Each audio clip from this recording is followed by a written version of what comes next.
Good morning. आज हम लोग को पढ़ना है संज्ञा। और बच्चों इसको क्या करना है, सबसे पहले आपको इसको पढ़ना है, समझना है और आपके कॉपी में इसको नोट करना है। तो हम लोग स्टार्ट करते हैं, संज्ञा किसे कहते हैं।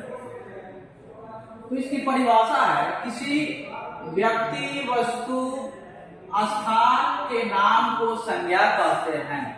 यानी संज्ञा किसे कहते हैं, तो किसी व्यक्ति, वस्तु, स्थान आदि के नाम को हम लोग संज्ञा कहते हैं। जैसे हम लोग ले लेते हैं राम, गाय, पेड़, ये सब संज्ञा के अंतर्गत आता है। जैसे हम लोग राम का मतलब क्या हुआ, हम किसी व्यक्ति का नाम ले लिए। फिर गाय हो गया, किसी जानवर का नाम ले लिए। ये सब संज्ञा के अंतर्गत आते हैं। अब हम लोग ये समझते हैं इस संज्ञा के कितने वेद होते हैं। तो संज्ञा के 5 वेद होते हैं। एक को बोलते हैं व्यक्तिवाचक संज्ञा, 2 को बोलते हैं जातिवाचक संज्ञा, 3 को बोलते हैं द्रव्यवाचक संज्ञा, 4 को बोलते हैं समूहवाचक संज्ञा और 5 को बोलते हैं भाववाचक संज्ञा। अब हम समझने का ये प्रयास करेंगे कि व्यक्तिवाचक संज्ञा किसे कहते हैं। तो यहां समझिए, जिस शब्द से किसी एक व्यक्ति, स्थान या वस्तु का बोध हो, उसे व्यक्तिवाचक संज्ञा कहते हैं।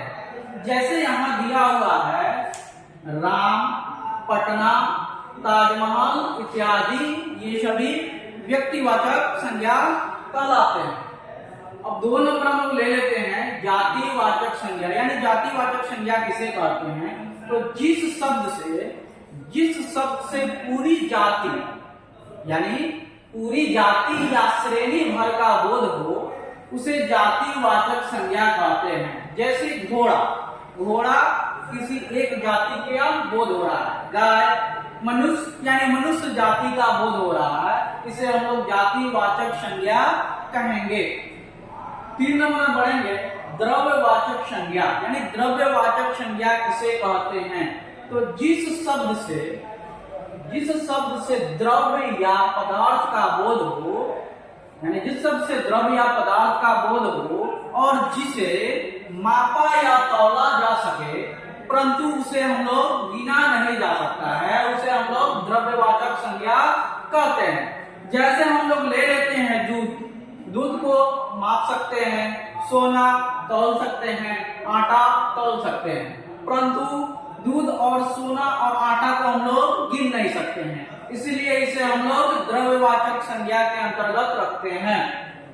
4 में हम लोग आगे बढ़ते हैं, समूहवाचक संज्ञा किसे कहते हैं, तो जिस संज्ञा से किसी जाति के व्यक्ति अथवा वस्तुओं के समूह या समुदाय का बोध हो, उसे हम लोग समूहवाचक कहेंगे। जैसे हम लोग ले लेते हैं कक्षा क्या होता है, एक समूह होता है।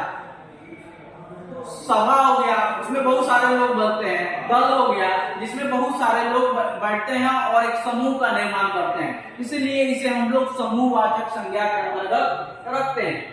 5 में हो गया भाववाचक संज्ञा। यानी भाववाचक संज्ञा किसे कहते हैं, तो जिस संज्ञा से किसी पदार्थ के गुण, स्वभाव, भाव, कर्म या अवस्था आदि का बोध हो, उसे हम लोग भाववाचक संज्ञा कहते हैं।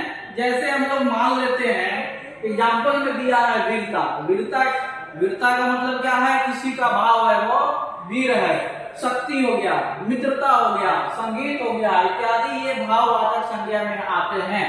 अब नोट हम लोग एक देख लेंगे, भाववाचक संज्ञा के विषय में केवल विचार कर सकते हैं। यानी जो भाववाचक संज्ञा है उसके बारे में हम लोग केवल विचार कर सकते हैं, अपने मन में विचार व्यक्त कर सकते हैं, इसे अनुभव किया जा सकता है। और ये जो भाववाचक है इसे अनुभव किया जा सकता है और यह अदृश्य है। यानी वीरता के मतलब क्या हो गया जी, वीरता को हम लोग केवल अपने मन में विचार कर सकते हैं कि राम वीर है और उसका अनुभव किया जा सकता है, तथा यह अदृश्य है, यह देखा नहीं जा सकता है। तो इसको हम लोग क्या करना है, इसको हम वीडियो को तो रोक कर और इसको क्या करना है, स्क्रीनशॉट लेना है तथा इसको कॉपी में आपको नोट करना है और इसका याद भी करना है। तो हम बोर्ड से 2 मिनट के लिए हट जा रहे हैं, आप इसको वीडियो को रोक कर स्क्रीनशॉट ले ले तथा अपने कॉपी में इसको नोट कर लो।